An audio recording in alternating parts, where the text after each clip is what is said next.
When conducting interviews, there are technical things you have to worry about, especially with television. So, if you have video, do you have enough space? Like, literally, do you have enough memory on the memory card you are recording to carry out this interview? Is the setting aesthetically pleasing? Is someone in a setting that makes sense? Like, for instance, if you're interviewing a doctor, you probably wouldn't want to interview the doctor in a bar. You'd want to interview the doctor in his or her office or a hospital setting or a clinic type background. Also, you want to make sure that they're not backlit, that they don't have lights or windows open behind them. And also, you're going to want to follow that rule of thirds and make sure that the person's properly framed up, that they have enough headroom, that they have enough nose room. Computer screens. Try to avoid interviewing someone with a computer screen in the background, because when you have video on a computer screen, a lot of times you get this rolling effect that's really distracting. Audio considerations. So what type of mic are you using? Is it a lav mic? Is it a handheld mic? What mic is going to work best for the given situation? Is there a lot of background noise? Do you need to quiet background noise or move to a less noisy location? Lighting. What kind of lights do you need? Is the space too dim? Is it too dark? Is there mixed lighting? Do you have a mix of sunlight coming in through a window and fluorescent lighting? Maybe a window needs to be opened, or maybe a window needs to be closed. And feel free to make requests when you're interviewing someone. It's okay to ask someone to move or reposition themselves.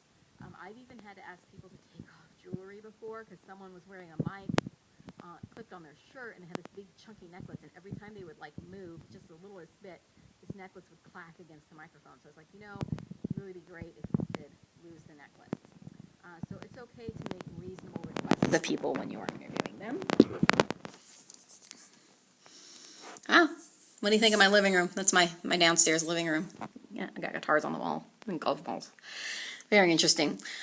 Okay, during the interview, don't ignore distractions. If there's something distracting going on in the background, you can address it, and you can also try to eliminate it. And you should also double check your technical stuff while you're doing the interview. Make sure that the record light is still on. Make sure you're still recording. Make sure that your audio levels are still registering. So make sure that, make sure the tape is stable. Phrasing questions carefully. So don't ask questions that can be answered with yes, no. Those are called yes-no questions, and we don't like yes-no questions. So if you ask someone, do you like farming? And they say no, that's not a soundbite.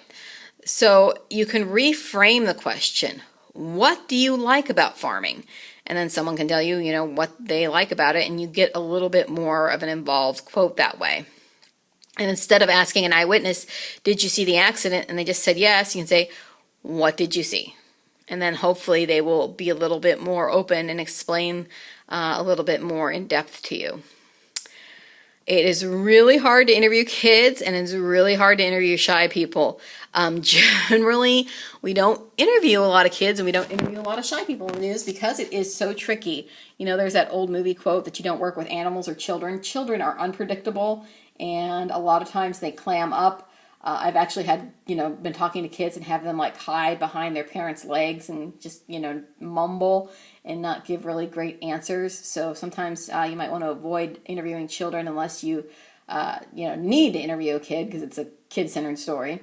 And then also if someone's shy and doesn't want to be on camera, probably want to just avoid talking to them anyway, because they're not going to give you the best sound bites even if they do consent to an interview.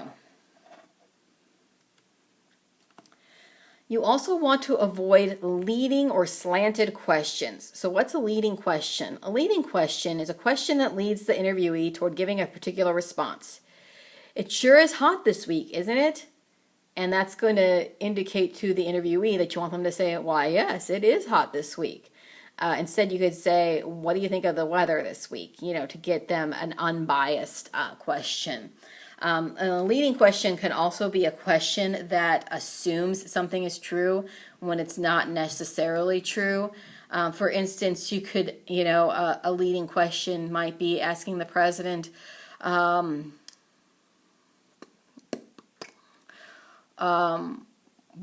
are you refusing to send masks to New York City? If that's not something that's actually been verified yet. So you can instead say something like, what do you say to critics who say this? So you're not saying that you're saying this, but that critics are saying this. A slanted question is a question you ask and only one answer is possible. So you'd say, what's your reaction to A-Rod admitting he used steroids?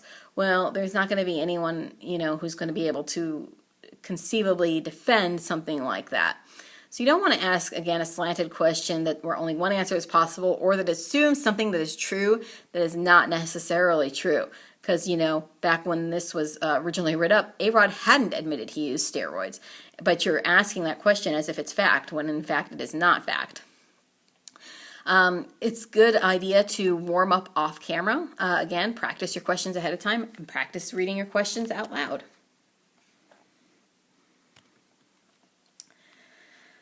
So when you are doing your interview, you want to listen carefully. And, you might have follow-up questions. New information might come up that you need to know more about, or you might want to have someone expand further upon a thought that they just offered.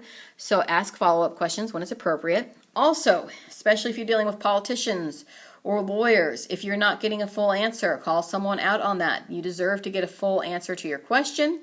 Also, you can ask a question that's already answered. You don't want to do that. Sometimes you can ask someone one question and they talk for longer than you plan to, and they end up addressing other questions you had planned to write.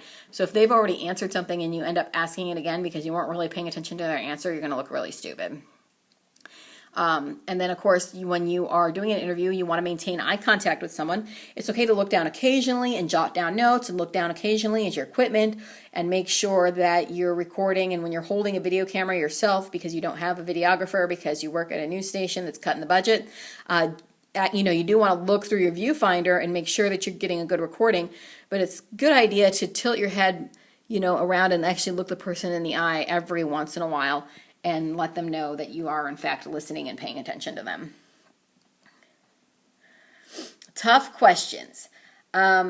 Generally, if you're going to do an interview that's going to last for a little while, like you're going to have the ability to ask, 6 or 7 questions of someone, you might not want to start off with the tough questions because that's going to put them on guard immediately, and then they might clam up. So you can warm them up a little bit, toss them a few softballs and then ask the tough questions.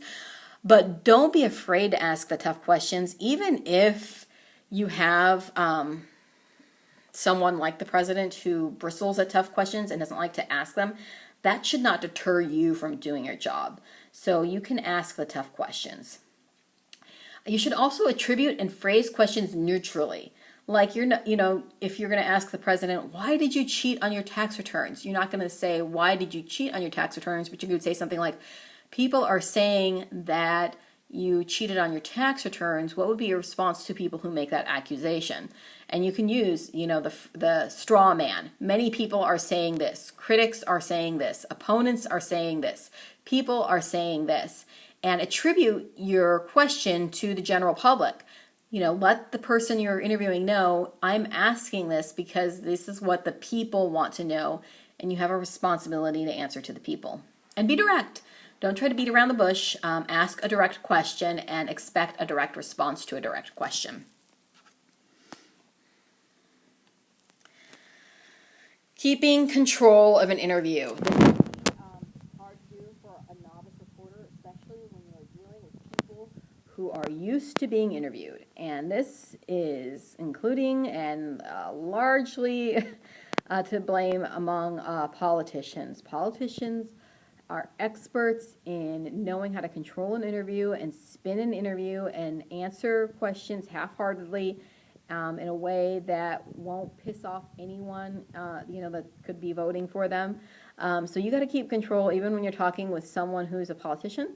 Even when you are talking to someone who talks in sound bites. Like I said, politicians are really bad about giving canned responses and predictable answers, like after shooting, our thoughts and prayers are with so-and-so. Well, that really doesn't help me. That doesn't really tell me anything. I don't want your soundbite response. I want a genuine reaction to something.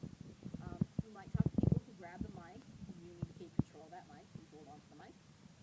You might have people who are taking way too long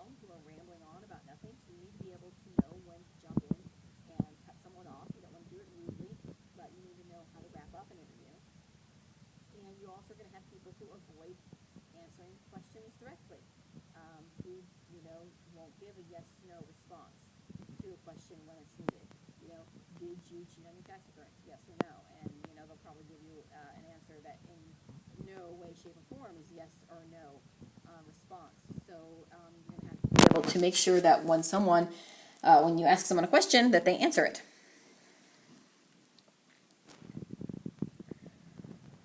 Keeping a neutral demeanor, especially when you're dealing with controversial topics or politics. You are allowed to have your own opinions, but you are not allowed to let those opinions influence you or what you do.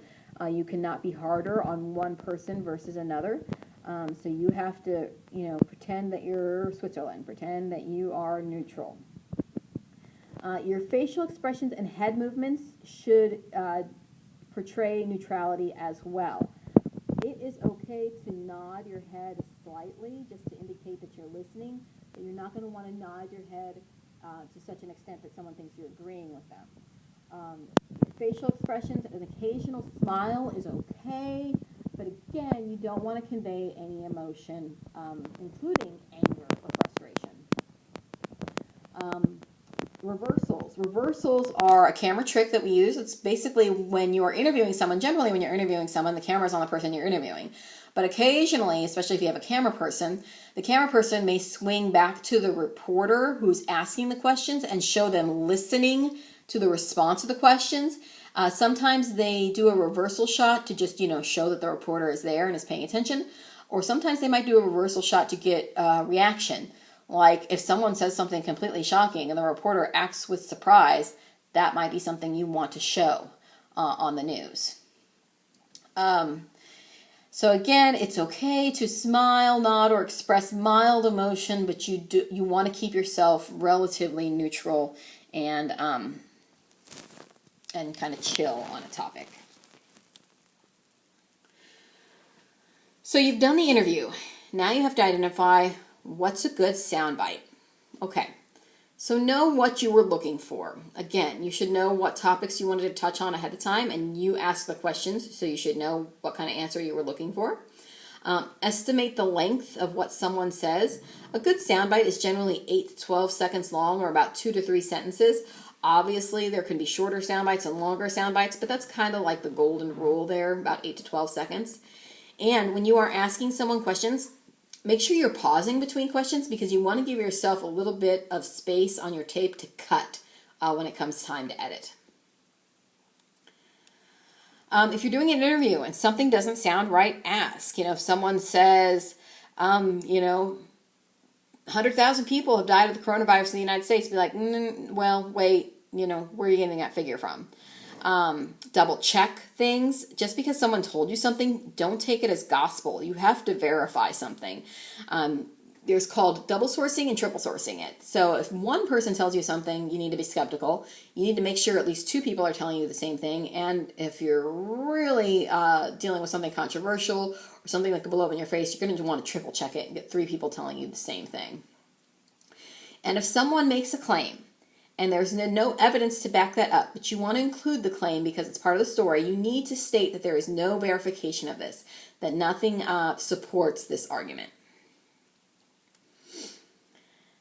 Making sure that you're asking enough questions. You don't want to ask too many questions, but you also don't want to ask too few questions. You should always be prepared to ask, have a list of questions that you want to go through, but also accept that, sometimes you just don't have the time to get through all of them. When you are getting ready to wrap up your interview, you should say, is there anything you'd like to add? Because most people had an idea of a thought they wanted to get across to the general public when they agreed to an interview in the first place. So as you're wrapping up the interview, you want to ask questions that are kind of open-ended and that indicate to the interviewee that the interview is coming to an end. So you might say, as we're wrapping up, what are your final thoughts? Is there anything you would like to add? And then you can also say, if someone wants to get in touch with you, can you provide, a website, email, or contact information where people can get a hold of you? For instance, we have a show where we interview artists, and one of the things we always ask at the end of the interview is, what's your contact information, so that if people want them to, do a painting or a sculpture or whatever, they can contact this person, and that's also a really good indication of, hey, this interview is coming to an end. So after you're done with the interview, thank them for their time. You might ask them for their business card, because that way you have their proper name and spelling of their name and their title. And also you might need to contact them to follow up on something or clarify something as you're working on the story. So getting their contact information would be a good idea. If you have a videographer with you who is breaking down equipment after the interview is over, it's a good idea to help that videographer break down the equipment so that you can get that done quickly. Also, don't make promises to people. Don't tell them, oh, we're definitely going to use this interview, because maybe they didn't give you anything you can use during the interview. Don't tell them, that you're going to make them look good. Don't tell them that you're going to have someone from the other side comment on something. Don't tell them it's going to be on at 6 o'clock if you don't know if it's going to be on 6 o'clock. Maybe you get back and you have a breaking news story that trumps this story. So don't make any promises that you can't keep. When you are driving back to the station, don't waste drive time. If you have someone with you that can drive, while they're driving, you should be referring to your notes, identifying which sound bites you want to use, double checking information that you need to verify. It's a good idea to decide which sound bites you want to use while your memory of the interview is still fresh. You want to make sure your technical value is good, that you have good composition, lighting, and audio throughout the interview. Also, in addition to technical value, you have to check the editorial value of your sound bites. Did you get a good, solid sound bite that conveys a point of view, provides new information, or conveys emotion of some sort? You don't want to give a soundbite that anyone could have provided, or that just reiterates what people have been saying before. So you want to have a solid soundbite that's about 8 to 12 seconds long, and again, conveys a point of view, provides new information.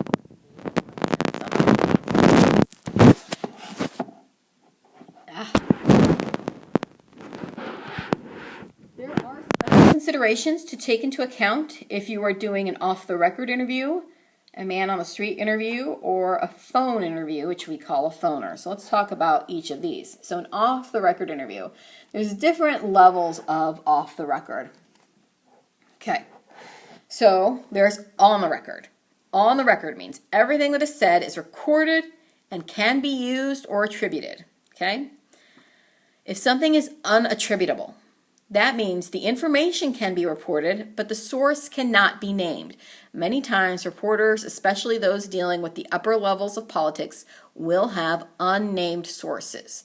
And reporters generally are not expected to reveal who their sources are, but legally, in certain cases, reporters can be compelled to identify their sources, especially if this person is a criminal, or if they have information that could be dangerous, or if they are a whistleblower and are leaking top secret information. So unattributable means that the person you're interviewing knows you're going to use the information that they're giving you, but that you're not going to name them. Off the record.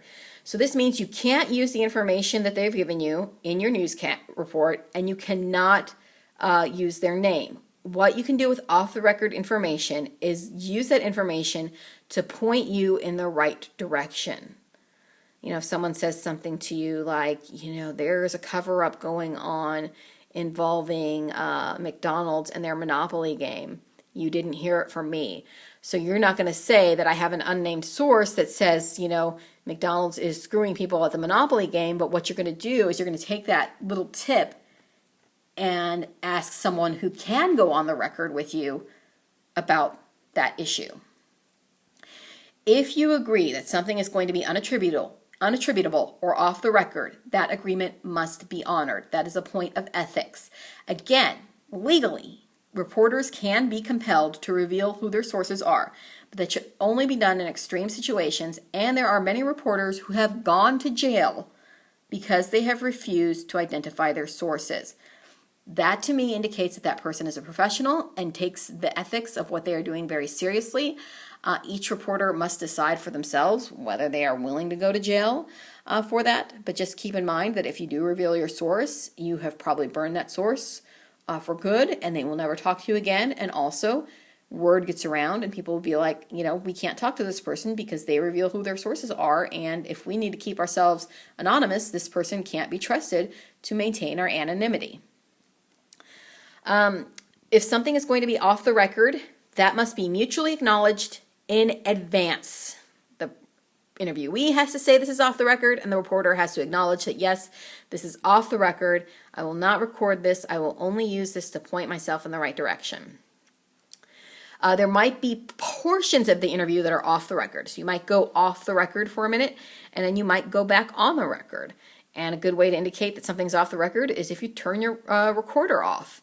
And have an idea of when something is off the record anyway. If, like, you're doing an interview and then you say, okay, we're going to take a quick break. Anything that person says during the break, they're assuming that's off the record, and you might want to, like, lay that all out in advance.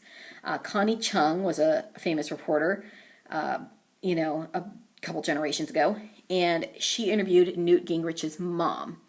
And when they were taking a break and Newt Gingrich's mom thought, that they were off the record, she said, secretly, Newt really thinks that Hillary's a bitch. And Connie Chung decided to air that portion in the interview, and she got a lot of flack for that because, the woman did say it, and it was true, but it was something that they both thought, or that at least the interviewee thought was off the record because, it was when cameras weren't supposed to be rolling. Tips, if you get a tip about anything, it should be confirmed, especially if it's an anonymous tip. You want to double check that, double source it, triple source it.